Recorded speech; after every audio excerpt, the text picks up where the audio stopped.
Bonjour, chers auditeurs. Je m'entretiens avec Jean-Marc Chaput. Bonjour. Bonjour, Jean-Marc. Bonjour. Vous avez 84 ans, Oui. 45 ans de métier comme conférencier et auteur. Vous avez prononcé 7000 conférences et parlé à plus de 2 millions de personnes. Oui. Imaginez. Oui. Et Mais là- j'ai pas parlé toute la fois aux 2 millions. C'est une après l'autre, c'est ça. J'ai jamais compté ça. Je suis pas un amateur de statistiques de ce genre-là. Je sais, mais vous aidez, vos conférences aident beaucoup les gens, dont des producteurs de porc récemment encore, avec qui vous êtes entretenu hier à Princeville. Exactement. Exactement. Qu'est-ce que vous leur dites? Ben, en fait, je parlais à des gens. Le problème des éleveurs de porc et des cultivateurs, mais surtout dans l'élevage du porc, c'est qu'il y a beaucoup de découragement. Beaucoup de suicides parce qu'on ne voit pas de lumière au bout du tunnel. Et ce que j'essayais de leur dire, c'est de prendre les choses une à la fois. Mais tu ne peux pas le faire seul. Il faut que tu le fasses avec quelqu'un autour de toi. Donc, de l'aide. Il faut qu'il y ait quelqu'un qui t'écoute. Ça, c'est plus important. Et surtout, il y a des conseils que je donnais. Ne nie pas que tu as un problème. La pire chose, c'est de nier. Les gens qui ont des problèmes d'alcool, ils boivent pas. Ben, sacrifice, si tu bois pas, tu te saoules avec rien, parce que ça se peut pas. Donc, il faut que tu boives. Donc, nie pas l'affaire. La première chose qu'on fait dans les rares, c'est on dit aux gens, je suis alcoolique. C'est admettre ce que tu es. Alors, tu as un problème, admets-le. J'ai des idées noires, je sais pas où je m'en vais. Maintenant, pour t'en sortir, tout seul, c'est pas possible. Ça prend quelqu'un à côté à qui tu peux dire que tu as des idées noires. Faut que tu en parles. Cette personne-là t'écoute. Elle n'est pas là. Puis ça, c'est le danger. C'est ce que je le disais hier. Si vous voulez aider, faites attention. Vous n'êtes pas là pour aider, pour dire comment faire. Tu n'es pas un moraliste. Tu n'es pas quelqu'un... Tu connais rien là-dedans, d'ailleurs. Tu es là juste pour dire, ah oui. Moi, je donne toujours l'exemple du barman.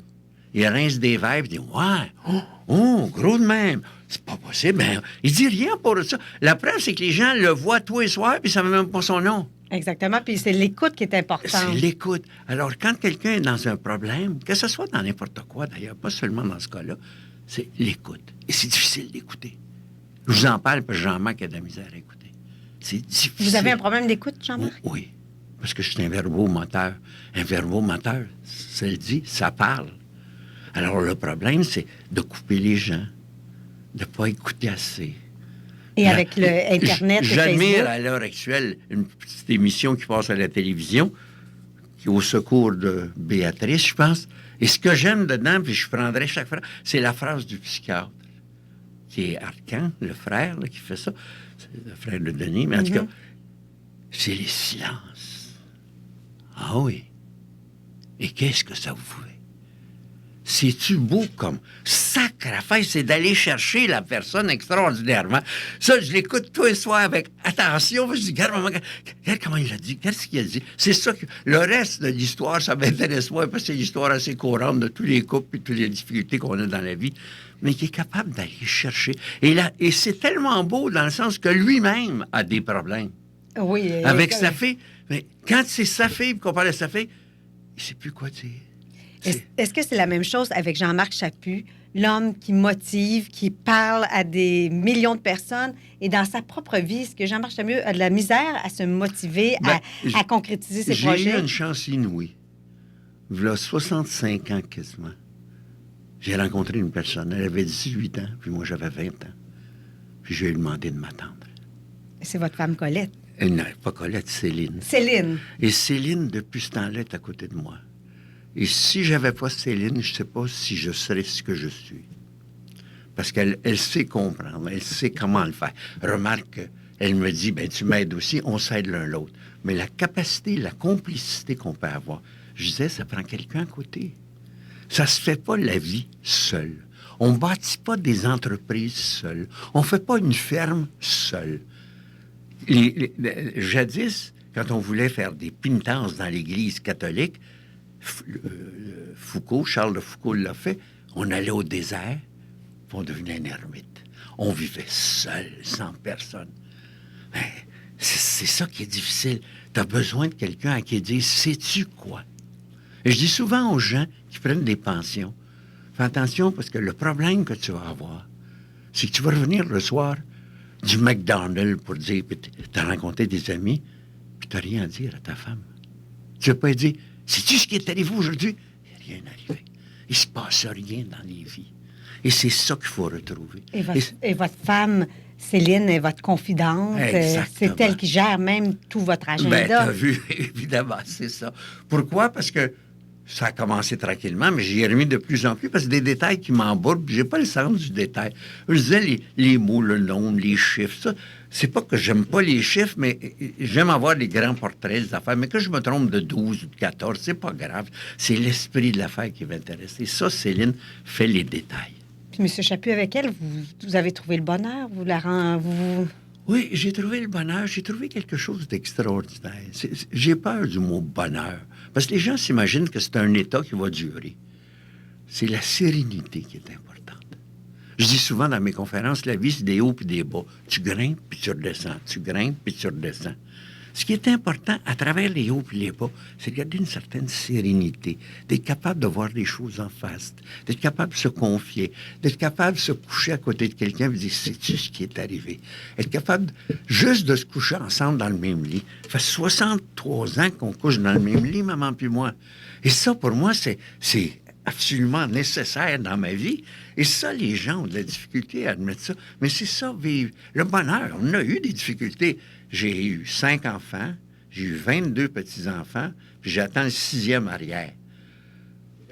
Les chances qu'il arrive quelque chose cette semaine dans la famille sont immenses. Avec la gang qu'il y a là, il y en a un qui va mal aller, c'est certain. Il y en a un qui va appeler, il va dire, qu'est-ce que je fais? Je sais bien que ça va arriver. Je dis, maman, il n'arrive pas. On a le loi de la moyenne, nous autres, ça joue. C'est un qu'un enfant, puis il n'est pas marié. Sacre à la fête, t'as pas de trouble. Exactement. Mais vous êtes toujours là pour vos enfants. Je suis toujours là pour la famille. Bien, je suis un support pour la famille parce que c'est ça qui est important. C'est ce bout-là, c'est par là que ça commence. Je suis très fier de mes enfants. Ça ne veut pas dire qu'ils sont parfaits. Il n'y en a pas un de parfait. Mais moi non plus, d'ailleurs. Mais c'est qu'ils sont là. Ils sont là pour... Et moi, je suis là pour les soutenir. Rendu à 84 ans, 85 cette année, je suis encore là avec ma... Ce matin, j'ai un fils de 50 quelques années qui est venu me parler d'un problème. Comment je fais ça? Qu'est-ce que tu ferais, toi? J'ai dit, moi, je pense que tu prends des risques, mais regarde ça, fais ça, ça. Et tu allais d'un marchand de malheur. Je dis, non, mais je trouve que tu dévies un peu, tu avais quelque chose d'extraordinaire. Et comme mon fils, mon aîné, me dit souvent qu'il le sage. Bien, c'est pas le sage, c'est d'avoir vécu longtemps. Oui, puis à travers votre histoire, vous avez gagné vos études en travaillant au cimetière. Au cimetière, j'étais fossoyeur. Oui, puis... Mais purement par hasard. Il m'avait engagé pour tondre le gazon. Mais comme j'avais une bonne stature puis qu'il manquait un fossoyeur une journée, ils ont dit, t'es assez grand, c'est facile, tu creuses, c'est du sable quasiment, tu vas pouvoir creuser ça, regarde le rack, tu le mets là, puis tu creuses tout le tour. Ça a été très bien. Comme ils ont vu que j'avais bien fait ça, ils m'ont gardé tout l'été comme fossoyeur. J'ai fait 2 étés comme fossoyeur, à cause des neiges. Ce qui a permis de payer vos études. Ça permettait de payer mes études. Et vous êtes allé à Harvard, ce que je ne savais pas, M. Chaput. Oui, oui. Pas grave, ça. Et vos enfants? Il faut faire attention. On attache beaucoup d'importance sur les noms d'universités. Et ce qui est toujours surprenant, c'est de voir les gens qui ont fait Apple, qui ont fait Google, qui sont des entreprises qu'on connaît, mais les gens qui ont fait Cascade, le nom Bombardier. Quelle université qui ont fini? C'est pas que je compte les universités, c'est des outils. Je disais justement à quelqu'un, il a peur, il y a 23 ans, il est allé à London School of Economics, il a fait l'université de Beyrouth, et il parle 2-3 langues, il parle l'arabe. Je sacre à la fête. Puis il sort avec une petite fille, je dis, quand est-ce que tu te maries? Ben, il dit, j'attends, tu sais, que je vais être placé, quand je vais me trouver une job, etc. Je dis, qu'est-ce que t'attends? C'est le temps. Fait que là, j'ai dit, écoute, t'as fait des outils à tour de bras, t'as un coffre d'outils, t'as 12 marteaux, 14 aiguines. Quand est-ce que tu commences à bâtir? Pars là à la maison. Il est là, ben, je vais me faire un autre marteau qui va comprendre entre les 2 marteaux. Sacre à face, t'en sortiras jamais. Le danger, c'est qu'on dit aux gens, tu as le droit d'étudier toute ta vie. Tu apprends toute ta vie. Mais la grande étude, j'ai envie que tu l'as. C'est ça, c'est sur le terrain, dans le fond. C'est de par nos expériences. Une des conférences que je donnais, je disais, à l'école, tout ce que ça te fait, ça t'enseigne rien. Ça te fait une belle chaudière. Avec une garantie dessus qu'elle ne coule pas. Elle est galvanisée, elle ne rouillera jamais. Mais quand tu finis à l'université, elle est vide, la chaudière. C'est d'envie que tu as rempli la chaudière. Il n'y a rien dedans. On t'a donné toutes sortes de connaissances, mais il n'y a rien dedans. C'est d'envie, les premières expériences, les premiers bons coups de pied qui te font réagir, les choses que tu as avec la vie, c'est là que tu apprends. Et ça, c'est pour ça que je dis ça. Les universités, c'est pas que j'en veux aux universités, au contraire. Non, mais on parlait de coups de pied dans la vie. Ça vous a pas empêché de faire une faillite, d'aller à J'ai l'université? pas fait faillite. Ça, c'est très drôle. Les gens ont parti ça parce que ça... Mais j'ai jamais fait faillite. OK. Ce qui est arrivé, c'est que j'ai perdu. Mon entreprise était fermée et tout. J'avais plus d'argent. C'était un centre de données. Un hein? centre de traitement des données. J'avais plus rien. Et j'ai 5 enfants. Et C'était dans quelles années, M. Chaput? Ça? c'est 70. Donc, votre enfant le plus vieux avait quel âge? Il y avait 15 ans, 16 ans. Alors, je suis à la maison, puis ce qui me frappe dans toute l'histoire, c'est que mon comptable me dit de faire faillite.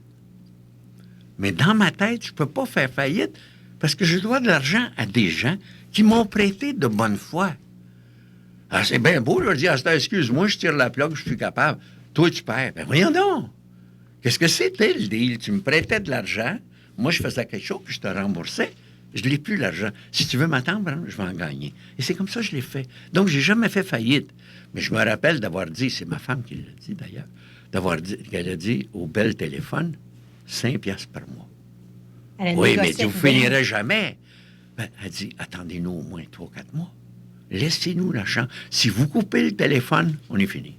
Ah oui, parce que c'était votre outil pour aller chercher des Exactement. clients. Et ce qui est incroyable, c'est que 2 ans après, la Banque Toronto-Dominion, à qui je devais beaucoup d'argent, m'a écrit une belle lettre pour dire n'importe quel temps que j'aurais besoin d'argent, sont ouverts.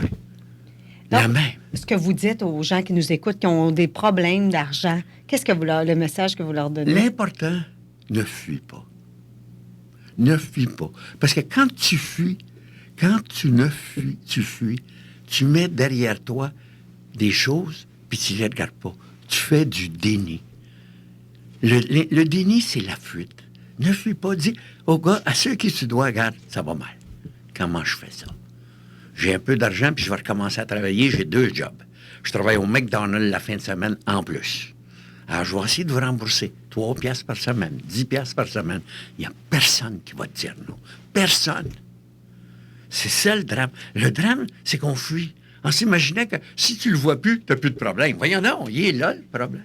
Vous avez lu le livre de Frédéric Lenoir. Vous me l'avez recommandé. Je l'ai lu avec passion. Oui. Qu'est-ce que vous avez retenu du bonheur, M. Chaput? Que la vie est tellement simple et qu'on la complique tellement. Ils sont incapables de vivre les moments présents, les instants. Se lever puis de regarder un arbre et dire « Hey, c'est beau ». Se lever et regarder une rivière qui dégèle. Ils vont toutes dégeler. Regardez le ruisseau. Je dis, oui, mais s'il continue, ça va inonder mon terrain, puis je vais perdre tout mon gazon. Ah, sacrifice! Attends qu'il tombe, le gazon. Quand tu seras dans la rivière, tu pleureras. Il n'est pas dans la rivière, il est en dessous de la neige. Continue à regarder le ruisseau qui coule. C'est ce bout-là qui est important. On se fait des drames avec beaucoup de choses. 80% de tout ce qu'on s'imagine, mais 90%, ça n'arrive jamais. Arrête de te faire un problème. Regarde aujourd'hui que c'est beau. C'est peut-être la résolution que j'ai prise. Les gens me demandaient au début de l'année, c'est quoi tes résolutions cette année? Puis je dis, je n'en ai qu'une.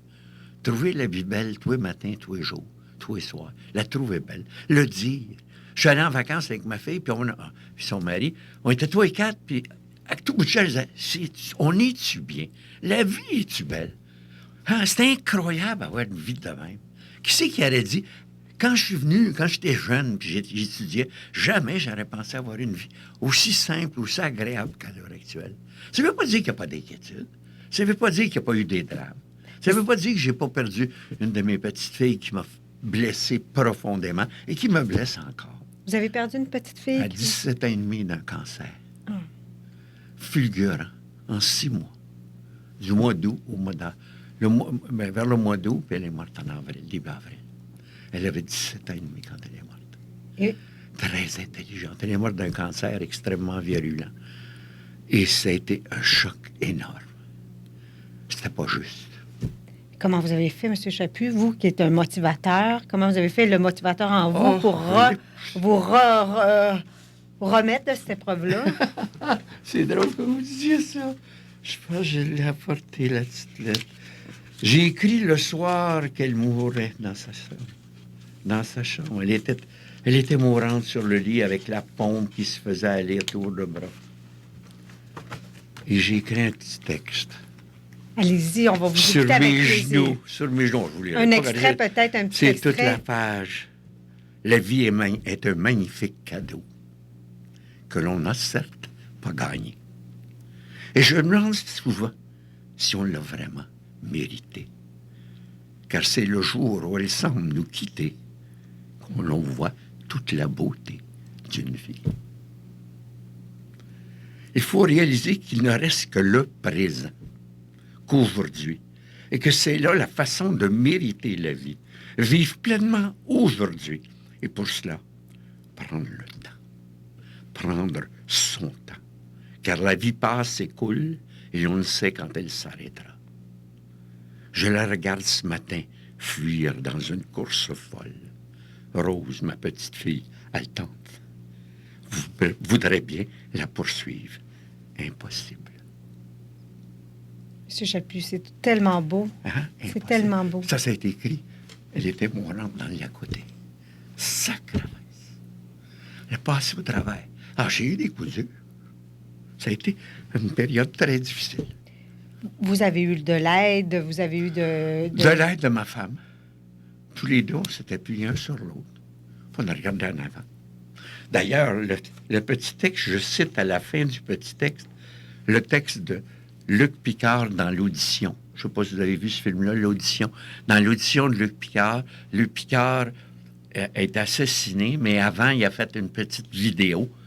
Puis son fils pensant, son petit-enfant pensant que c'était une vidéo de Walt Disney ou quelque chose du genre, le met, puis c'est papa qui apparaît. Puis le texte, c'est, il lui dit, à quel point je peux pas te dire combien je t'envie. J'envie toutes les choses qui t'attendent, mon bébé. Toute la magie, les feux de camp, les ciels étoilés, les patates frites. C'est tellement bon, des patates frites. La dernière journée d'école, quand la cloche sonne, puis que l'été t'appartient. Le premier baiser, les odeurs, l'automne, les mini-jupes, toute la magie. Et c'est ça le conseil qu'il donne, c'est ça qu'il m'a dit. Prends-la, mon bébé. Prends-la, puis garde-la. Soigne-la. La vie, c'est un mystère. Il y a juste les grandes personnes qui pensent le contraire. Dis-toi que si jamais tu arrêtes de trouver la vie mystérieuse, c'est que tu commences à jouer fessier. C'est quelque chose, M. Chaput. C'est beau, hein? C'est un témoignage... Hein? C'est beau comme texte. c'est très beau. C'est la vie est belle. C'est ça qu'on est parti.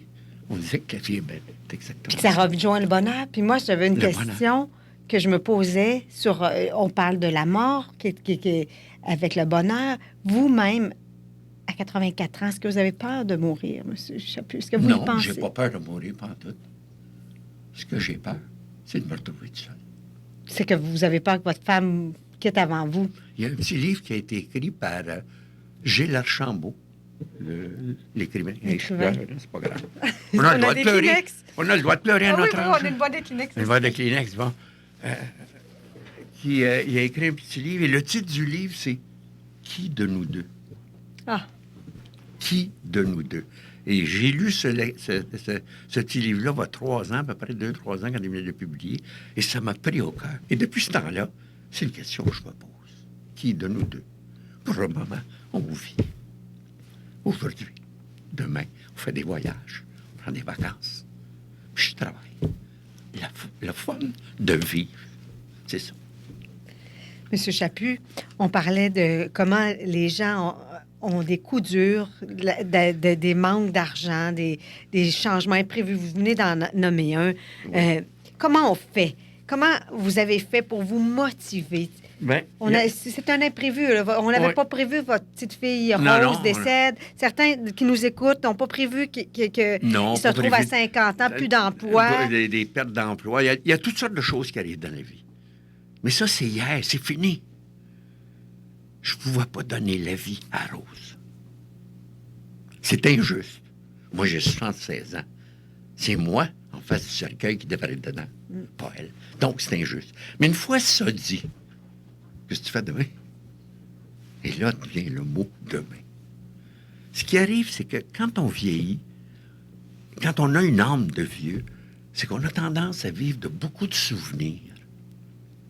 Mais on n'a plus des projets. Qu'est-ce que tu vas faire demain? Comment est-ce que tu vois la vie? Cet été, c'est quoi les vacances cet été? Je prépare des vacances de 15 jours, de 3 semaines, de 5 semaines. C'est effrayant, maman et moi. Aussitôt qu'on va ça serait le fun d'aller là. Comment on ferait ça? On a-tu du temps? C'est plus fort que nous autres, évidemment. On est rendu à la fin de la vie, c'est différent. Mais on a perdu nos rêves. Et c'est ça qui me fait peur. 1960, au Québec, le Québec a rêvé. La Révolution tranquille, c'était le rêve. On a pensé y arriver quasiment un rêve. Ce qui me frappe, on est 53 ans, plus 55 ans plus tard. Où est-ce qu'il est le rêve? Ça, c'est Qu'est-ce que ça... On parle du Grand Nord, de développer la baie de James. Les gens disent, je sais qu'ils vont vivre là. Il n'y a rien là. C'est rien que des arbres, puis c'est froid, etc. C'est fini. Il n'y a pas de rêve. Il n'y a rien qui... Il y a 400 ans. Si nos ancêtres avaient dit, il n'y a rien là, il y a juste des arbres, puis il n'y a rien, il n'y a pas de culture, puis il n'y a pas de bateau, puis c'est loin, ça prend des lignes coquilles. Tu vas passer ta vie en France, mais tu vivras. On ne serait pas là. Comment se fait que 400 ans après, on est tous des fils et des filles de découvreurs? On est tous là à dire, moi, mais il n'y a plus rien à faire, c'est fait. Les anges brunes, les motos, c'est fait de même. Le monde est de même. Il y a toujours des gens qui essaient de fourrer l'autre, c'est fait de même. Puis il n'y a rien. Mais le rêve, toi, dans ta vie, c'est quoi tes rêves? Où est-ce que tu vas? As-tu des projets? Les gens disent, j'aimerais ça avoir un chalet. Oui, où? Ah, quelque part. Tu sais, j'aimerais ça en campagne. Mais qu'est-ce? Oui, d'habitude, c'est la rue Sainte-Catherine, il note un peu. Qu'est-ce que tu veux? C'est ridicule, tu sais. Au bord d'un lac, lequel? Ben, un lac, tu sais, j'aimerais ça un beau lac, un lac sauvage. Lequel? Je ne sais pas, ben, l'as-tu trouvé? Cherche, il y a des millions de lacs. Cherche le lac. C'est ça, c'est de se motiver, de faire des buts, des objectifs. C'est ça, des rêves. Comment veux-tu qu'un enfant... Je faisais quelque chose ce matin, puis j'ai trouvé un titre à une conférence que je vais faire au mois de mai. Puis c'est un peu sur la santé mentale. Mais dans le sens du mot santé. Parce que tu dis le mot santé mentale à quelqu'un, il dit non, je suis pas malade. Qu'est-ce que je te parle pas de maladie, je te parle de santé. Tu manges des carottes pour être en santé. On ne dit pas parce que tu es malade, tu manges des carottes. Donc, santé mentale veut dire que tu as un équilibre. C'est de ça qu'on va parler, la santé mentale. Puis, je demandais un titre, puis ce que j'ai pensé, c'est le titre des Boys. Le mental. Le mental. Le mental. Et j'ai vu ça, le titre, c'est le mental. C'est ça l'affaire. Et c'est ça qu'on ne se rend pas compte, quelles que soient les difficultés. Le mental, le rêve. C'est fait, mais je vais aller plus loin. Puis ça revient un peu dans le livre de Frédéric Lenoir. On parlait du mental, on parlait que le bonheur, ça vient de nos idées. Ça vient de ce qu'on... Exactement. Puis le petit bout que j'ai trouvé, c'est que les gens cherchent à adapter le monde à ses désirs. Mais non, c'est l'inverse. C'est toi qu'il faut que tu t'adaptes au monde. Choisis tes batailles, tu peux pas le changer, le monde. Voire aller neutraliser pour s'accorder au réel. Voyons donc. Le réel d'abord. Comment tu fais pour marcher? Les gens... D'ailleurs, les îles Galapagos, il y a un gars qui s'appelait Darwin, qui fait là 200 ans, a fait un grand voyage. Il est revenu de là et époustouflé de voir comment des animaux vivaient à l'inverse de ce qu'ils vivaient ailleurs. Il n'en revenait pas. Puis il a dit, j'ai découvert une grande loi de la vie sur Terre. C'est pas l'animal le plus fort qui passe au travers, le plus gros. Les mammouths n'ont pas résisté. C'est l'oiseau qui a su s'adapter. Le mot s'adapter. Il n'y avait plus de graminées sur l'île des Galapagos. Il a appris à plonger et manger des poissons. Et depuis ce temps-là, il va rien que manger des poissons. Tu le prendrais et le mettrais sur la tête, il ne sait pas ce que c'est un graminé. Il n'a jamais vu. Il mange des poissons. Là. Il s'est adapté. Bien, la vie, c'est la même chose. Tu t'adaptes. Tu t'adaptes à des circonstances en disant, de là, je vais aller plus là. De là, je vais aller un peu plus loin. De là, je vais faire ça. C'est ça, un peu, le rêve. Et ça consiste à être capable de s'adapter au monde. Dans le livre de Frédéric Lenoir, on se pose la question, et c'est un des philosophes qui se la pose, et je me souviens plus lequel, mais il se demande, est-ce que le bonheur est corollaire avec des objectifs, ou des fois, c'est peut-être de laisser aller, de lâcher prise, de... Comment... À mon avis, tu ne peux pas lâcher prise continuellement.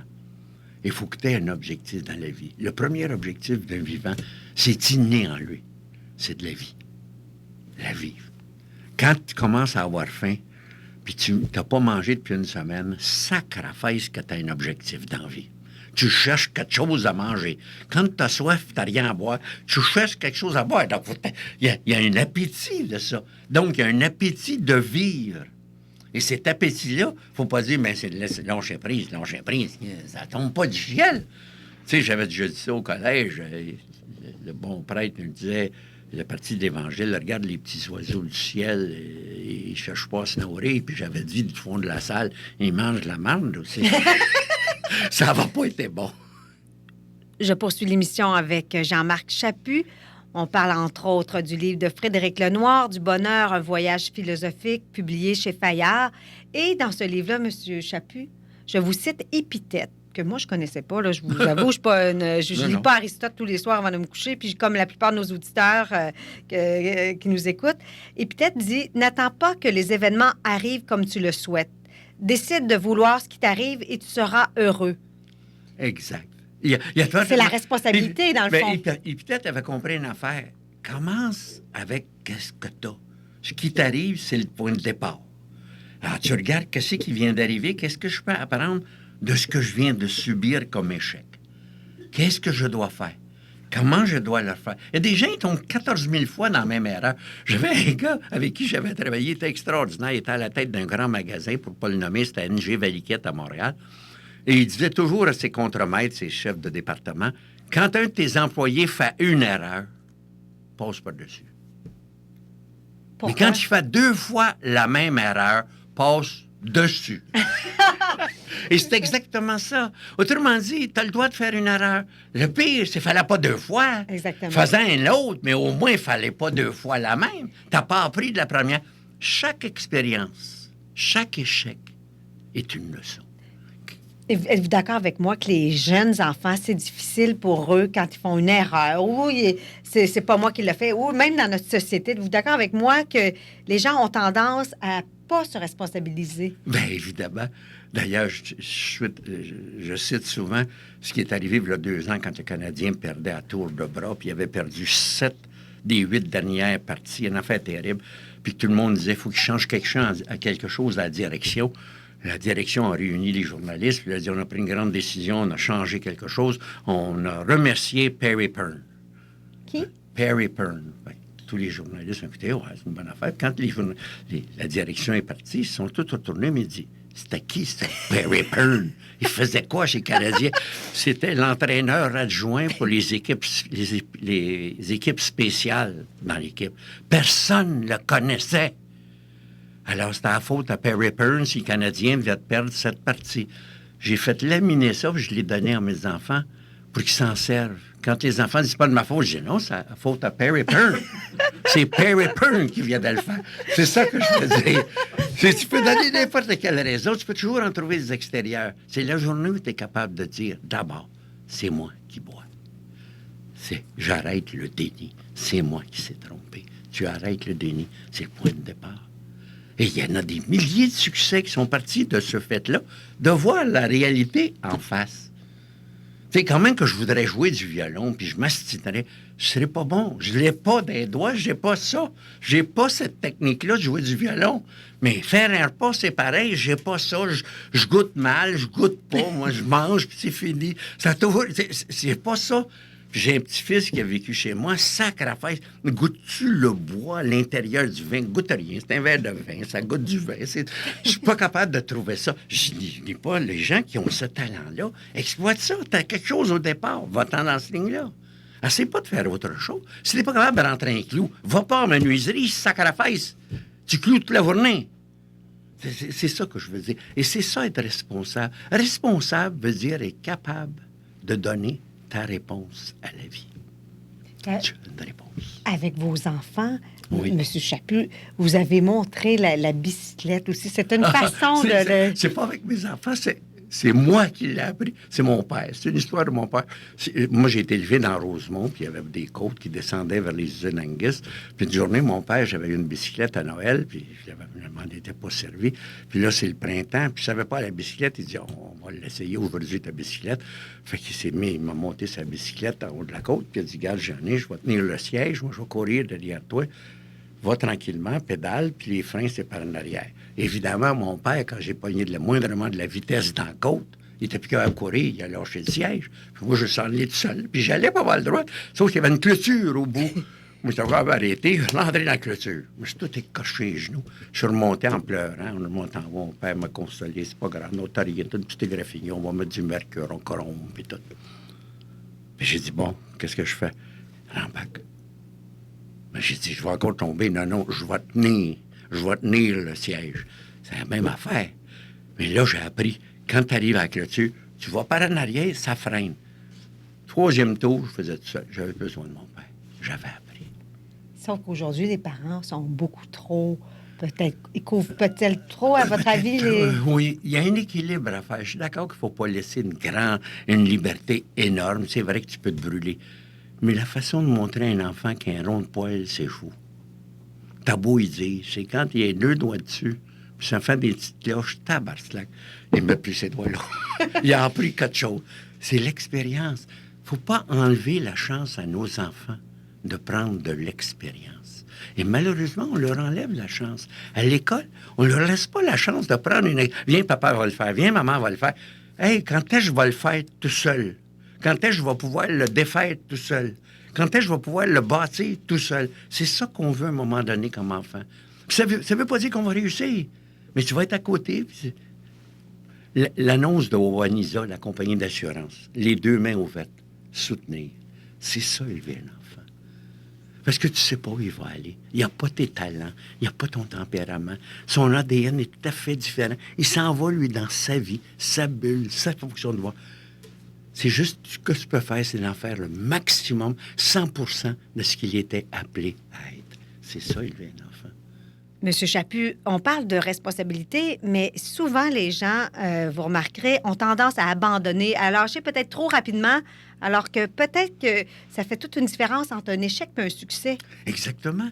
Et un succès, ça tombe pas d'un coup sec. Il y a quelque chose qui s'appelle la résilience. Mais la résilience, c'est que tu t'embarques, tu t'engages. Et l'engagement, c'est une affaire dans notre société, on ne parle pas. On ne parle pas des gens qui s'engagent. Puis, Monsieur Chaput, vous êtes marié depuis 62 ans. 62 ans, le 14 février cette année. C'est incroyable. Puis quand je dis ça à des gens, les gens me disent, comment c'est en fait pour vivre avec la même femme? Je dis, c'est pas moi à poser la question, moi plutôt ma femme, comment en fait pour vivre avec moi 62 ans? Mais comment on a fait? On a d'abord parlé pendant 2 ans, qui étaient des fréquentations, de qu'est-ce qu'on était. Comment on était pour le faire?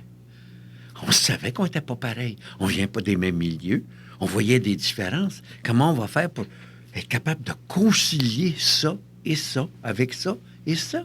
Et ça ne veut pas dire qu'en 62 ans, il n'y a pas eu des moments de conciliation. Parce qu'on ne pense pas pareil. Elle me le dit souvent. Jean-Marc, c'est incroyable comme tu ne penses pas comme moi. Puis je dis, je ne peux pas penser comme toi. Je ne suis pas toi.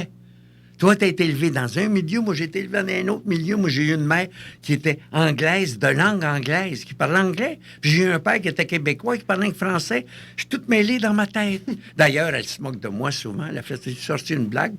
Je la donne parce qu'elle est tellement drôle. Elle dit, toi papa, elle m'appelle papa, ton problème, papa, c'est que toi, tu penses en anglais.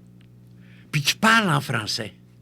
Puis t'agis en parler. Comment tu veux qu'on comprenne? Et ça a resté un peu... Puis elle a parfaitement raison, parce que c'est vrai que je pense en anglais. Et M. Chaput, dépendant que vous pensez en anglais, qu'est-ce qui fait que vous avez resté ensemble? Tu sais, puis peut-être bien des couples qui nous écoutent. C'est un oui. C'est un oui. Un oui qui était un contrat, qui était une entente, qui était plus que juste une promesse. J'ai peur des promesses. Parce que tous les ans, le 2 janvier, tout le monde fait des promesses. Le 15, il n'en reste pas le diable. Puis le 30 sont finis. Je vais arrêter de fumer. L'année prochaine. Hein? C'est ça. Une promesse, t'arrêtes. Mais un engagement, c'est que t'embarques. Engager vient du mot gage. Quand tu donnes un gage, je te donne en gage ma maison. Ça, c'est t'embarques. Dans la vie, il n'y a pas de promesse. Tu ne promets pas de vivre quand tu viens au monde. Tu vis, t'embarques dans la vie. Et c'est ça qui est important. C'est vrai qu'il y a des circonstances. Ma femme est orpheline de père et de mère. Elle a perdu sa mère, elle avait 3 ans. Son père, elle avait 9 ans. Et quand il est retourné au collège après les funérailles de son père, au couvent, il y a des petites filles qui disaient, moi, je ne pourrais pas vivre avoir perdu mon père et ma mère. Puis ma femme me disait, je les regardais, puis je disais, ouais, mais moi, je veux vivre. Je suis engagé dans une vie. Je veux vivre. C'est un bel exemple de La résilience. résilience, ben oui, je veux vivre. Et c'est ça qui est important. Boris Cyrulnik qui a mis le mot résilience à l'honneur.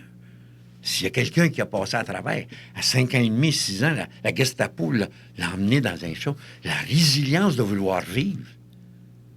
La résilience de vouloir se cacher. La résilience de vouloir refaire sa vie. L'engagement, c'est embarquer dans la vie. La vie, c'est comme, je le donne souvent comme exemple, tu es sur le bord d'un quai.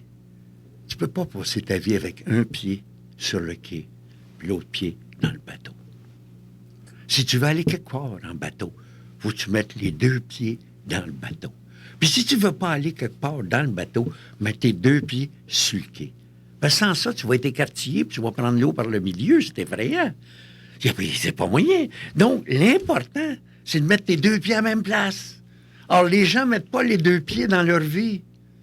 Ils commencent quelque chose, mais c'est dur. Je pense que je vais lâcher. J'ai trouvé une autre idée qui pourrait être très intéressante. Ben, sacre à fesse, elle vient de s'éteindre, t'as perdu l'affaire.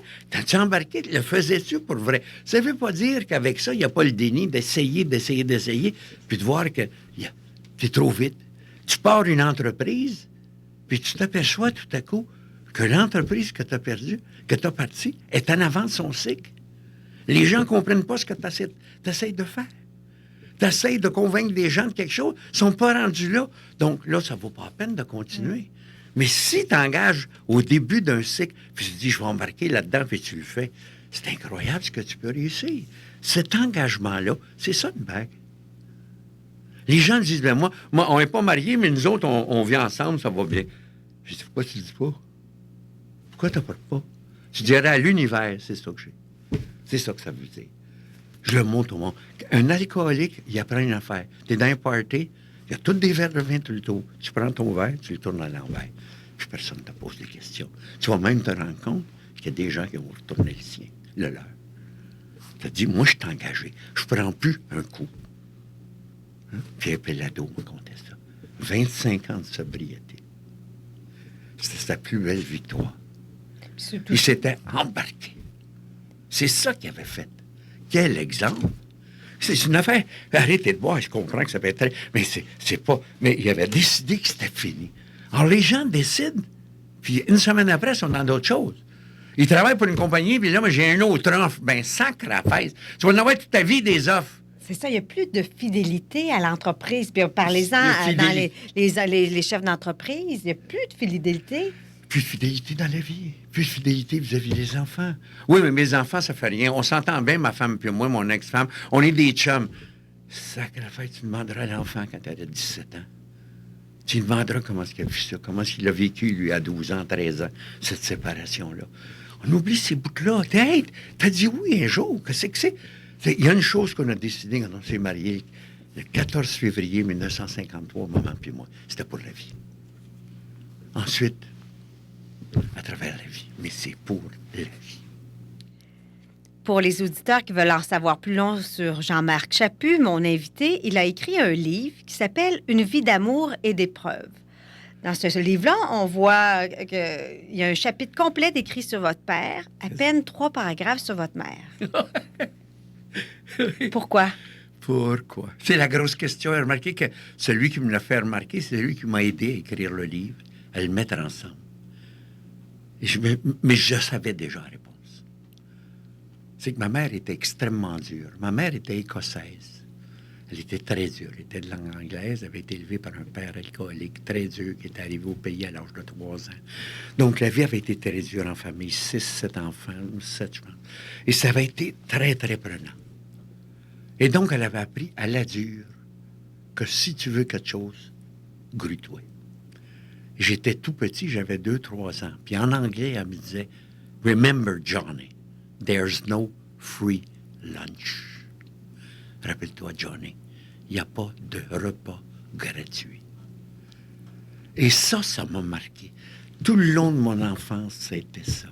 Quand j'ai décidé de faire mon cours classique, mon père m'a dit, moi, j'ai pas d'argent. Si tu veux le faire, fais-le à tes frais. Moi, c'est pas mes affaires. Moi, je peux pas payer pour ça. Puis je l'ai fait pareil. Quand je fréquentais ma femme, ma mère me chargeait le repas de ma femme quand ma femme venait souper. 1,58 $. Vous étiez obligé de payer le repas, je faisais des révoltes à l'intérieur. J'étais révolté. Je me rappelle d'avoir dit à Céline, maman, comment ça me révoltait. Mais à l'heure actuelle. Vous la détestiez, j'imagine? Non. Non, ben, j'aimais beaucoup ma mère. Elle était très affectueuse, me prenait. Mais je trouvais ça raide. Mais à l'heure actuelle, c'est elle qui a fait ce que je suis, un bout. C'est elle qui m'a donné la question, c'est comment tu as fait pour être bâti de même? Je rebondis. Je rebondis. Quand j'ai un coup, comment je fais pour m'en sortir? C'est plus fort que moi. Avec toute ma... Quand j'ai tout perdu, j'ai dit à ma femme, on va travailler, puis je vais travailler le soir. On va prendre 2 jobs. On perd pas la maison. Parce qu'il y avait des saisies à la maison. Je ne perdais pas la maison. On n'a pas perdu. C'était fini. Je n'étais pas pour perdre la maison. Ça, c'est comme ça. Et ça vient de ma mère. Mon père était extrêmement doux. Mon père m'a appris beaucoup plus la nature, la pêche. Il était très affectueux, lui aussi. Les échanges que j'ai eus avec mon père, c'était des échanges de pêche couchés sur des galets avec une couverture de laine pour se lever au lever du soleil puis pêcher. Ah. Ça, c'était mon père. Ma mère, c'était plutôt me prendre dans ses bras, me chanter. Excusez, c'est émotionnel. Me chanter. Elle chantait en anglais des chansons. Ça, c'était ma mère. Donc, votre mère était affectueuse, mais elle avait un côté raide, que les parents d'aujourd'hui n'ont pas pantoute, là. Non, mais c'était compensé par le père. Et c'est ça, un couple. Les qualités d'un aident à compenser les défauts. Puis les défauts d'un compensent par les qualités de l'autre. C'est comme ça que ça se fait. C'est pour ça que ça prend 2. C'est fait de même. C'est pas fait autrement. C'est ça qu'il faut apprendre dans un couple. Comment on est fait, c'est ça, l'idée de, durant les fréquentations, d'essayer à se comprendre, savoir c'est quoi tes qualités, c'est quoi tes faiblesses, où c'est que je peux soutenir, qu'est-ce que je peux faire de différent. C'était ça l'affaire. Et c'est comme ça que ça s'est fait. Parce que vous trouvez que les enfants, les couples d'aujourd'hui divorcent trop vite et c'est nos enfants qui sont pénalisés. Ben oui, ma mère me disait, fallait, tu veux le faire, va travailler quand il est. Si tu ne gagnes pas, qu'est-ce que tu veux que je te dise? Il n'a pas d'argent. No free lunch. Ça veut dire, évidemment, il y a eu la période de la crise. Je me rappelle qu'on n'avait pas de chauffage dans la maison. Mon père était sur le secours direct. C'était des périodes extrêmement difficiles. J'ai jamais manqué d'argent. J'ai jamais manqué de nourriture. Mais mon père avait loué une chambre à Pointe-Fortune. Puis pendant 3 semaines, on vivait dans une petite chambre à 3. Puis on allait à la pêche, puis on mangeait du doré. Puis on a mangé du doré, de toutes les formes du doré, parce que dans les vieilles, c'était plein de doré. Puis il y avait un jardin à côté avec des légumes. Légumes dorés. Pour moi, c'était parfait. J'adore le doré. J'adore les soupes aux poissons. Puis ça vient de cette période-là. C'était une période difficile. Ils passaient à travers 3 et 2, dans la petite chambre. Il n'y en a pas un qui a dit, mais j'étais pas capable de gagner la vie, on m'en allait, moi. Moi, là, si je commence à faire... Je vois des gens qui n'arrachent en affaires, la femme s'en va. Sacrifice. S'il y a quelqu'un qui a besoin, à ce moment-là, d'une femme, c'est bien le gars. Il vient de tomber dans le trou. Au lieu de lui donner la main, mais moi, je m'en vais. Puis on va faire un divorce, puis tu vas y goûter. Sacrifice! Quand t'as dit oui, c'était ça que t'avais dans la tête? Ah là, mais c'est pas de ma faute, c'est lui. La faute à Perry Byrne. Oui, ça revient aussi. La faute à Perry Byrne. Exactement ça, on revient dans le début. Oui, puis on parlait de leadership, d'autorité. Oui. Et ce que ma mère m'a montré, et ce que mon père m'a montré, parce que mon père n'était pas directif du tout, c'était moi. Mon père recevait tous les mois mon bulletin du collège. Je faisais un cours classique. J'avais un bulletin adressé à lui. Il prenait l'enveloppe, puis il me mettait sur mon assiette au souper. T'as reçu ça du collège? Je disais, pas, t'as adressé, non, vous voulez, c'est ton bulletin. Pas de mes affaires, c'est toi qui payes. C'est toi qui payes, c'est toi qui le fais. Fait que c'était vraiment une façon de vous responsabiliser, avoir des bonnes notes. Mais on revient à ce que c'est que du leadership. Le leadership, c'est quoi? C'est dire à quelqu'un qui est responsable. Au lieu de lui dire, on va te faire une procédure ABC. Fait un ABC. Charlie Chaplin, dans le film Modern Times, il y avait une procédure. Il vissait la vis quand elle passait. Sacre affaire, c'est pas ça un humain. C'est fait pour penser. Donc, le leadership, c'est ça. Le leadership, c'est donner une chance de dire au gars, pas comment faire la job, pourquoi il a fait. On a une société dans laquelle on enseigne des comment. Comment travailler sur l'ordinateur.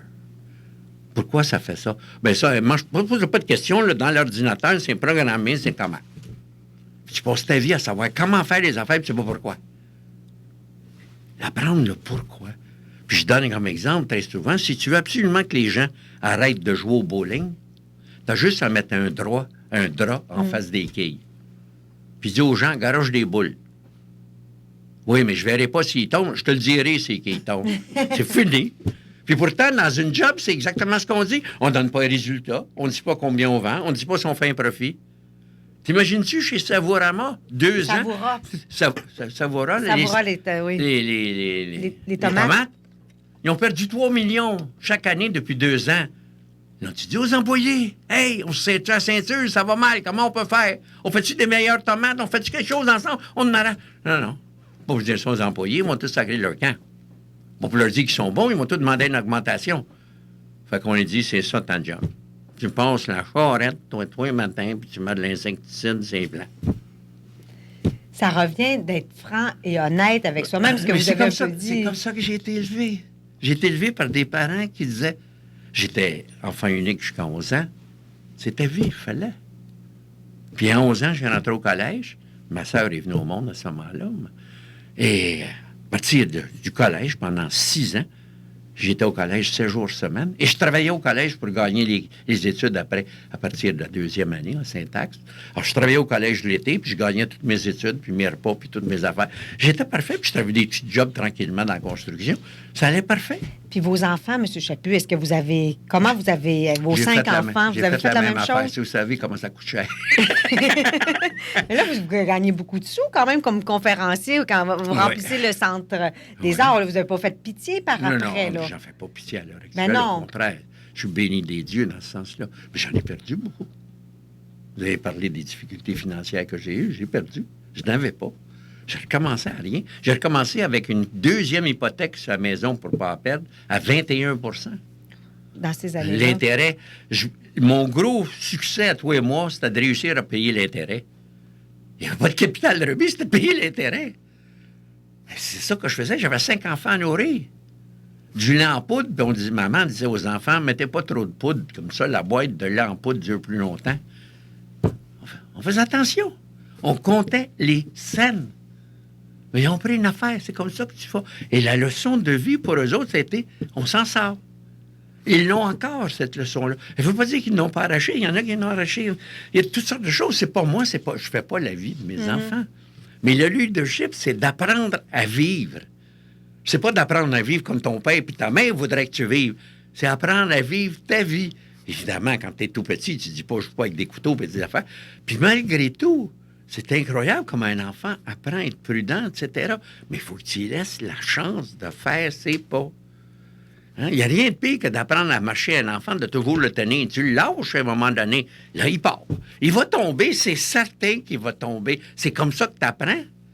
Mais comment ça fait que dans la vie, tu as tellement peur de lâcher la main d'un adolescent qui veut aller faire le tour du monde? Va faire le tour du monde. Puis l'autorité avec des adolescents, on a tendance à lâcher prise comme parents. Je ne sais pas, vos propres enfants ou vous-même, que les ados, on a de la misère à avoir de la poigne. Comment on peut avoir de la poigne? T'as pas besoin de poigne. C'est pas de la poigne. C'est va faire une excursion avec tes enfants. On va-tu voir la montagne en haut, puis on part. Comment on fait ça? C'est pas, j'ai jamais fait d'escalade. On essaye. C'est ça que ça veut dire. C'est pas une poigne. Les gens, c'est pas de pogner un enfant qui est important, c'est avoir les mains ouvertes puis le soutenir pour qu'il grandisse. Quand tu fais pousser des plantes, tu pognes pas les plantes, tu les laisses pousser. Vous avez raison. Ben oui. Comment ça se fait qu'on va absolument... Moi, les histoires de pogne de discipline dans les maisons... Puis que la chicane, on entend toutes sortes de chicanes. Laisse-les vivre, ils grandissent. Ça veut pas dire que c'est un laisser-aller. Ça veut pas dire qu'il peut pas y avoir... Dans ma famille, il y a des familles de mes enfants où ça a été très discipliné. Il y en a d'autres, ça a été beaucoup plus élastique. Et je regarde les 21 petits-enfants vivants que j'ai à l'heure actuelle. Ça fait tous des adultes qui se démerdent. Des adultes qui se démerdent d'avoir fait de longues études, puis qui en font encore. Puis d'autres qui se démerdent avec un secondaire 2. C'est pas parce que tu as fait de longues études que tu te démerdes, c'est pas parce que tu as fait un secondaire 2 que tu vas perdre. Il n'y a rien à voir là-dedans. Ça dépend du guts puis du comment dedans. C'est ça du leadership. Ça commence dans une famille. Puis ça revient au livre de Frédéric Lenoir, Du bonheur, un voyage philosophique, où on parle que le bonheur, c'est un peu dans vos gènes. C'est un peu les gènes qu'on a reçus. Mais on les a tous, ces gènes-là. Tout le monde est là, appelé à vivre. Embarque dans la vie. Saute dans la vie à 300%. Tous les matins, avec tout ce que ça veut dire de difficultés, de choses, de tromper, de recommencer, des bouffes plus difficiles, coucher le soir fatigué. Tu te couches, c'est pour ça que tu te couches, parce que tu es fatigué. C'est normal que je suis assez fatigué, je vais me coucher. C'est bon. Tu as appris une affaire. Tu te couches, le lendemain, tu vas être en forme. Mais c'est ça qui est important. La santé, quelqu'un m'a demandé, comment ça se fait pour être en santé de même? À ton âge, je vais 85 ans. Je fais attention. Je sais que si je prends une brosse tous les soirs, je ne passerai jamais au travail. Alors, je fais attention. Il y en a qui essayent à prendre toute la caisse de bière tous les soirs, évidemment. Monsieur Chaput, Oui. j'ai un questionnaire 101. Il faut que vous me répondez en 30 secondes chaque question. La réussite, pour vous, c'est quoi? Être soi. Être celui que tu es appelé à devenir. Quand tu vas arriver au ciel, Saint-Pierre dans les grands livres, il ne te demandera pas si tu as fait une grosse business, une petite business, si tu as tué quelqu'un. Juste regarder, es-tu devenu celui que j'avais planté au départ? C'était pas ça. Quelle a été votre plus dure épreuve? La plus dure épreuve. La plus dure épreuve. Il y a eu 2 morts dans ma vie qui m'ont marqué. La première, ça a été très dur, ma petite fille. La deuxième, extrêmement sereine, qui m'a apprivoisé à la mort de mon père, à 78 ans. J'ai passé 3 derniers mois avec lui. On s'est serrés, on s'est dit qu'on s'aimait pour la première fois dans ma vie d'adulte. Il avait 78 ans. Ça a été. Alors, la mort, pour moi, c'est... La mort, c'est difficile. C'est pas une affaire facile. Pas la mort comme telle, c'est de quitter. Je disais toujours, je n'ai pas peur de mourir. C'est de quitter que j'ai peur. Maudit qu'on est bien en vie. Puis ma prochaine question, avec qui aimeriez-vous partager votre dernier repas? Ah, c'est ça qu'à la fête. Avec maman. Avec maman. Il n'y a pas d'erreur. C'est une très belle entrevue, M. Chaput. On a les yeux pleins d'eau, tous les deux. Peut-être mon réalisateur, Jean-Paul aussi. Alors, merci de ces beaux messages, de cette leçon de vie, M. Chaput.